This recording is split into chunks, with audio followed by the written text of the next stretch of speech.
কৃষ্ণ জন্মাষ্টমী উৎসব নয়, এক চিরন্তন শিক্ষা। ভাদ্রমাসের কৃষ্ণপক্ষের অষ্টমীতে কারাগারের অন্ধকারে জন্ম নিলেন এক শিশু। যে শিশু একদিন হয়ে উঠবেন মথুরার কংস থেকে শুরু করে কুরুক্ষেত্রের দুর্যোধন পর্যন্ত বিরুদ্ধে লড়াইয়ের প্রতীক। কংসের ভয়াবহ সন্ত্রাসের মধ্যে জন্ম শিশুকালে পুতনা দানবীর মতন বিপদ, কালিয়নাগের বিষাক্ত জল, দানব তৃণার্বর্তের ঝড়, সবকিছু জয় করেছিলেন কৃষ্ণ। এই যেন আজকের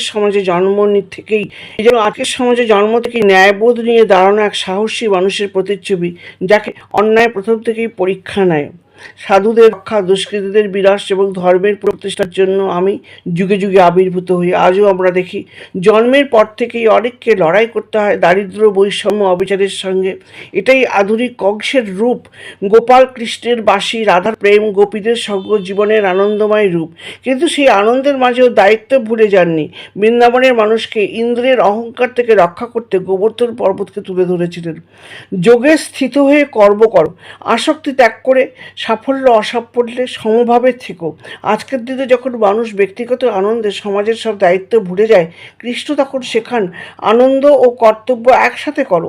মহাভারতের কুরুক্ষেত্র যুদ্ধ শ্রীকৃষ্ণের জীবনের শ্রেষ্ঠ উদাহরণ। সেখানে তিনি অস্ত্র হাতে নেননি, অর্জুনের সারথি হয়ে দান করেছেন শ্রীমদ্ ভগবদ্ গীতার ন্যায় কর্তব্য ও কর্মের অদ্বিতীয় দর্শন। তোমার অধিকার শুধু কর্মে, ফলের উপর নয়। ফলে আসক্ত হয়েও না, অকর্মণ্যও হয়েও না। নিজের ধর্মে মৃত্যু উত্তম, অন্যের ধর্ম পালন ভয়ের কারণ। আজকের রাজনীতি, প্রশাসন বা কর্মক্ষেত্র যেখানে অনেক অন্যায় দেখে চুপ করে থাকেন, কৃষ্ণ আমাদের মনে করিয়ে দেন নীরব থাকা মানেই অন্যায়কে সমর্থন করা।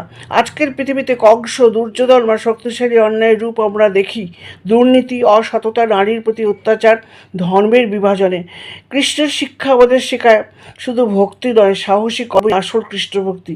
নিজেই নিজেকে উন্নত করো, নিজেকে অবনত হতে দিও না, কারণ নিজেই নিজের বন্ধু, আবার নিজেই নিজের শত্রু। আজকের জন্মাষ্টমীতে শুধু উপবাস আর আরতি নয়, প্রয়োজন সত্যের পক্ষে দাঁড়ানো, অন্যায়ের বিরুদ্ধে প্রতিবাদ করা, নিজের কর্তব্যে অবিচল থাকা। যখনই ধর্মের অবনতি আর অধর্মের উত্থান হয়, তখনই শ্রীকৃষ্ণের আবির্ভাব হয়। আজকের অন্ধকার সময়েও যদি আমরা শ্রীকৃষ্ণের পথ অনুসরণ করি, তবে একদিন সত্যের জয় হবেই। হরে কৃষ্ণ কৃষ্ণ কৃষ্ণ হরে হরে, হরে রাম রাম রাম হরে হরে।